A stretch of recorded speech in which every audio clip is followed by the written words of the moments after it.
Facebook-ով իմ համար թերթում եմ, page-ը բերում եմ։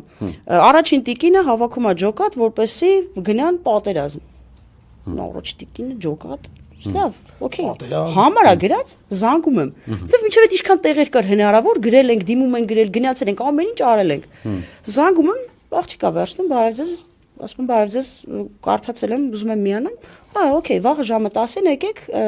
իմ քայլը հիմնադրամ, հասցեն էս ինչ տեղն է։ Okay, գալիս եմ, սիրուն իմ համար, գնում եմ մեքենաս կանգնացնում եմ, բարձրանում եմ, ոնց եք տաղավարում դուք ընդունում, սիրուն, հյուրընկալում են, սուրճ են հյուրասիրում, բա վստահ եք, որոշել եք, ուզում եք գաք, ասում եմ, դե հա, դե բնականաբար անտրամաբանական է, որ մարդը գնա առաջի տիկնոջ ջոկատ, ու ինձ իրան ասել, всё, давай, գնացինք, վերջ։ Դասում եմ, լավ, ու լիքը անադեկվատ մարդիկ են նստած, աղջիկներ, կանեք, կեսը adekvat, կեսը adekvat, կեսը բարձրագույն կրթությամբ, կեսը ընդհանրապես տարբեր գրել կարդալ չգիտեն եւ այլն, տարբեր մասաների ու ներկայացուցիչների մարդիկ։ Ով լսել է, գրել է, կանչել են։ Հա,